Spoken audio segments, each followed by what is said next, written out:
In 2017, over 1 million viewers watched, waited, and were finally rewarded when they witnessed April the giraffe giving birth at Animal Adventure Park in New York. Were you one of them? Hello friends, I'm Kim Crabill, delighted to welcome you back to Strengthen Your Walk and our series, Dancing on Your Dash. It's where we are discerning when and discovering how God has choreographed our daily steps to fulfill the incredible plan He has declared for each of our lives.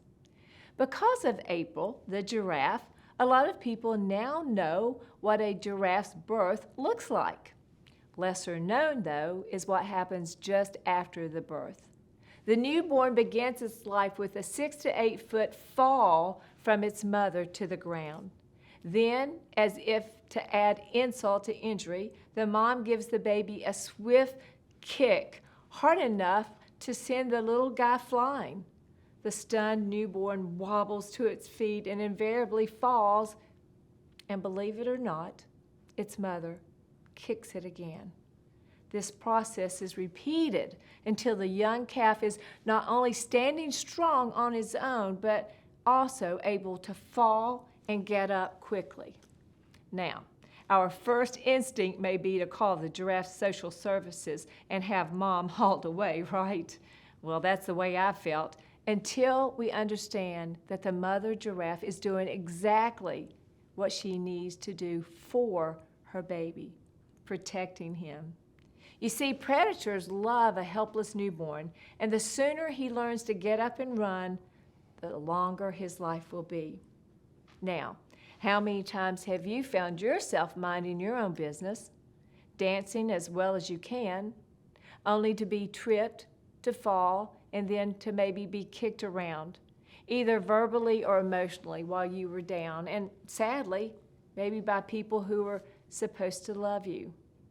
If there were ever a contest for most kicked around in Scripture, Joseph would certainly be a contender. His story is in Genesis 37 through 50, and I do hope that you'll take the time to read it. The favored child of his father, Joseph was reviled by his brothers. Between his fancy coat and his self-promoting dreams, many would say that we can't really blame them for their jealousy and animosity. However, the brothers didn't stop there. Genesis 37 tells us that they plotted to kill him. Initially, they took away his fancy coat, they threw him into the empty cistern and left him for dead. Then, changing their minds, they yanked him out of the pit and sold him into slavery. Some brotherly love, right? Well, as the story continues, Joseph ends up in Egypt working for Potiphar, a high-ranking official. He could have become bitter, but instead he did what we've talked about so much in this study. He trusted God and accepted where God had placed him. This makes me think of Proverbs 3, 5 through 6. Trust in the Lord with all your heart and lean not into your own understanding. In all your ways submit to him, and he will make your path straight. Well, within this trust, Joseph was free to work hard, and he became irreplaceable to Potiphar until he was falsely accused of assault by his master's wife and put into prison. Now, in prison, Joseph threw up his hands in despair, and he just gave up. Wait, no, that's not what happened at all. That's what he could have done. Maybe that's what most of us would have done, but instead, Joseph remained faithful and soon became a trustee in the jail. He even interpreted dreams for the king, who rewarded him with greater responsibility and influence. What is clear here is that Joseph was a good man thrown into a bad story. His mantra might have become, "But it's not fair." But instead, he remained convinced that God was, at all times, directing his steps toward a good purpose. Here's something important for us to remember. Joseph's circumstances changed, but Joseph remained the same.